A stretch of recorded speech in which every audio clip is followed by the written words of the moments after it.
Fish aren't biting today, so let's go make a pom-pom.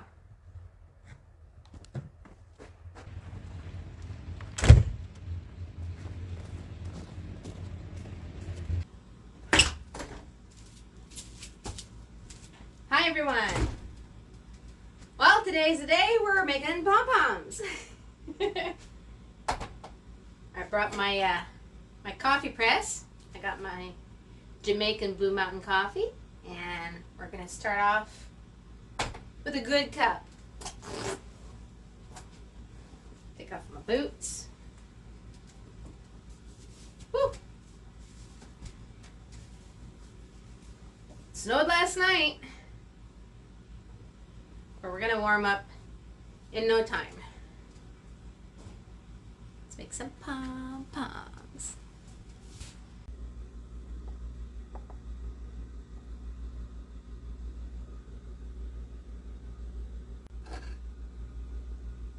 Oh yeah, a little black gold will do me some good.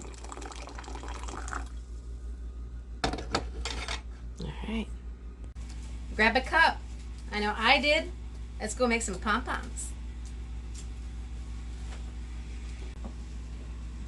I go to local thrift stores to get some furs, old fur coats. I like to upcycle, so this way recycling is the best thing to do, right? So I dismantle a whole coat. I keep bigger pieces for bigger projects and smaller pieces such as the sleeves or collar into pom-poms. And whenever I'm done with the big pieces, sometimes I do have little pieces here and there. I keep everything. I can make smallest pom-poms ever. Big, small, I do them all. Okay, these are the things that I use to make pom-poms. I use a good bonded nylon thread, because you'll be pulling hard and you don't want that thread to break. A very sharp needle, needle nose pliers, a marker, and as you can see, a very sharp X-Acto knife. I always change the blades. Make sure it's very sharp. Roll of tape, different sizes. It all depends on how big or small you want that pom-pom, right?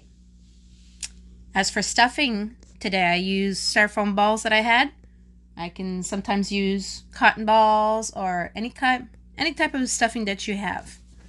It really doesn't matter. And as for fur, you can use real fur or faux fur. It's your choice. I used real fur today. Now let's get to it. See the backing of it. A good piece, because what you're going to use as well is a roll of tape. Yeah, that's simple. Now, all depending on the size that you're making. For that fur pom-pom, we need these. And these. Obviously, there's different sizes. It all depends on how big or small you want your pom-pom. Now, what I'll do, check out the pattern of the fur. Beautiful, nice and bushy and fluffy. You're going to take your roll of tape as a guide and your Sharpie. Go all the way around.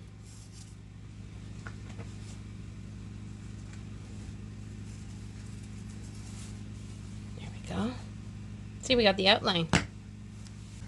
Okay, once that's determined, then you get the cut. Now, when you cut fur, do understand that if you use a pair of scissors and you're starting to cut, well, guess what? You might be cutting that beautiful fur underneath, and you don't want it. You want it bushy. You don't want to make like a bald spot, right? So you use a nice, very sharp X-Acto knife. You're gonna hold it, press, and then just small incisions, little by little. Be very delicate, because most of these coats, fur coats from the thrift stores, some of them are old. You can still use them. They become brittle, you know.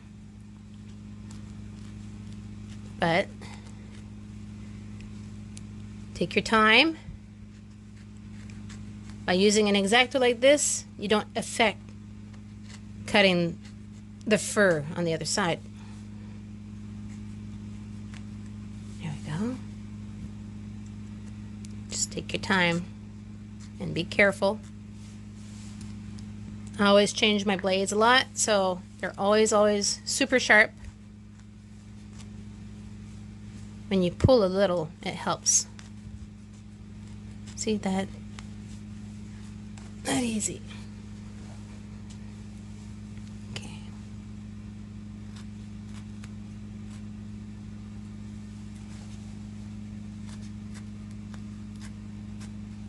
All the way around.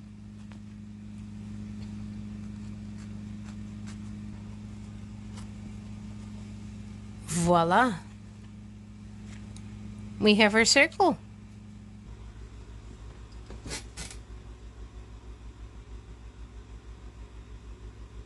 Oh yeah. Okay, so here is your fur patch that you just cut, right? Or I just cut.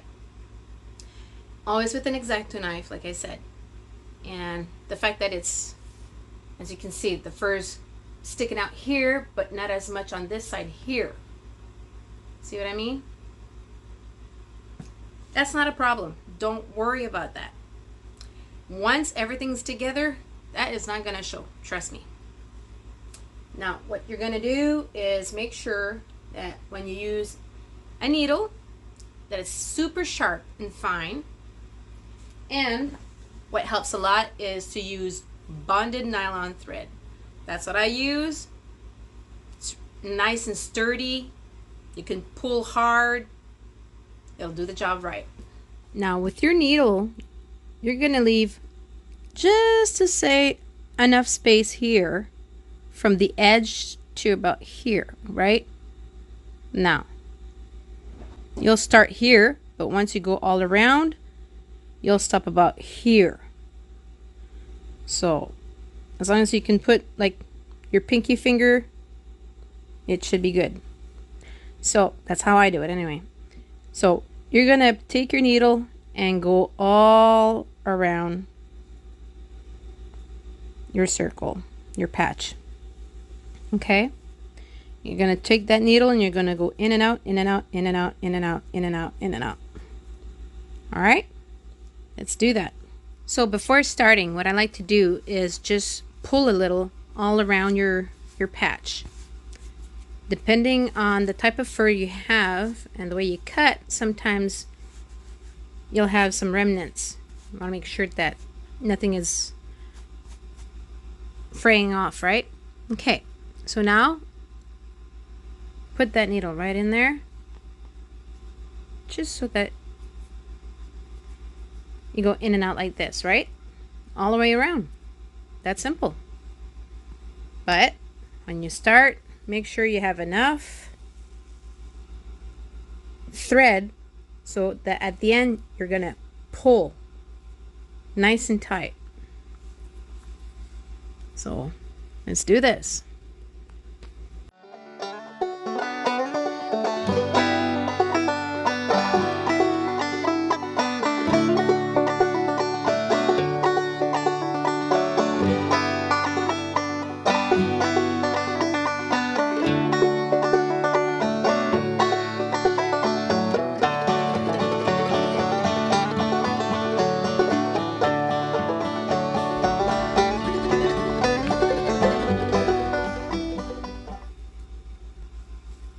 See, you can fit a finger.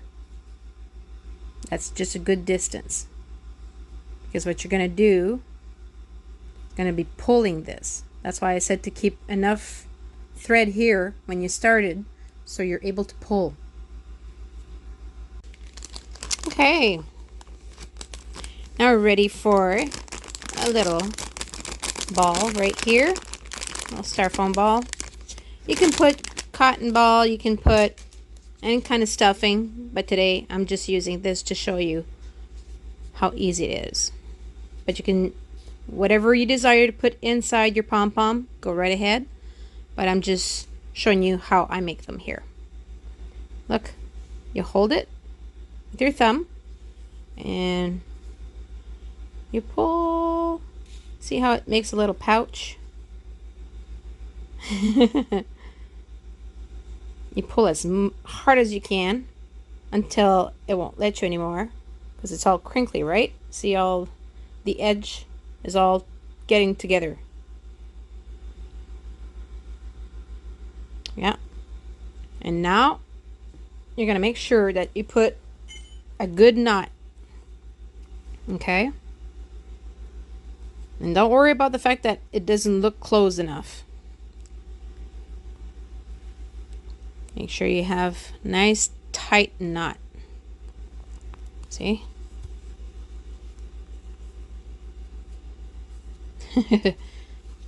Always keep my pinky finger there so I am able to make it nice and tight. There we go.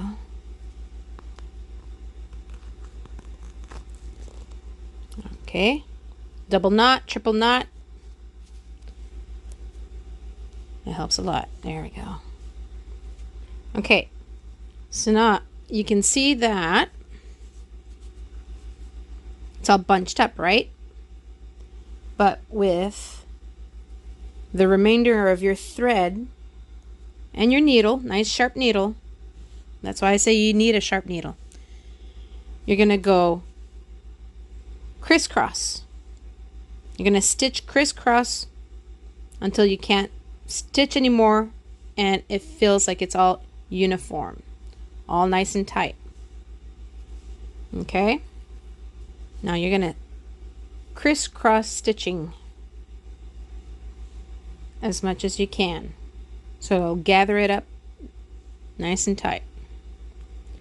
This is the hardest part because it gets kind of tough, but just be careful, take your time, and don't let the needle win. So you can feel with your fingers just about where.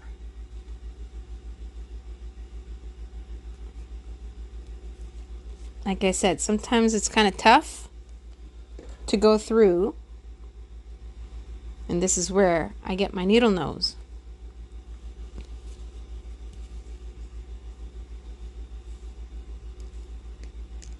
There we go.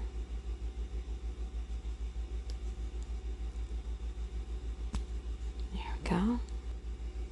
You pull that string, but make sure you go inside that loop when you close it up. See? Now make it tighter. So now we go on the other side for another crisscross. Just gotta go by feel with your fingers. Find that edge.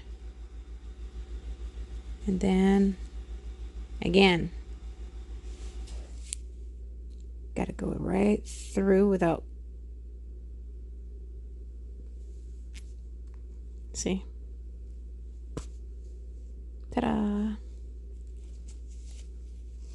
Pull, and right before you close it, go through that loop, and then put it tight again. So keep turning your pom-pom so you can do a nice, like a star-shaped crisscross, you know? See, my needle went through from here out to there. Pull.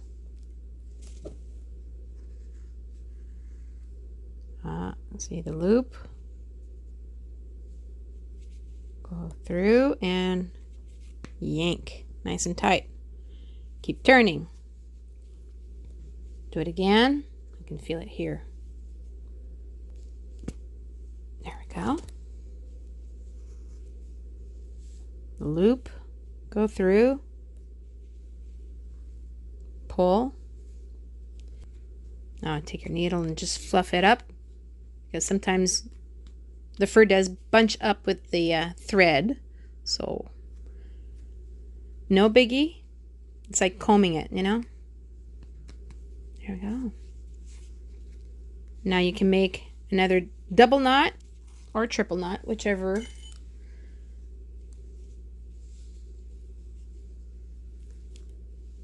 Just to finalize everything. Et voila! You just made a small fur pom-pom.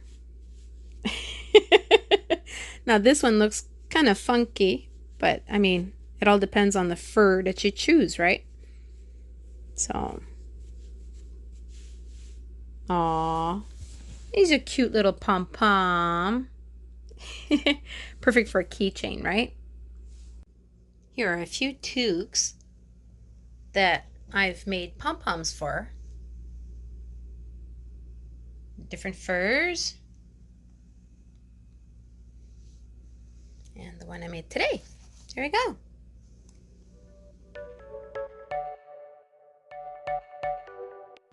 If you haven't yet, subscribe and hit that notification bell so you don't miss out.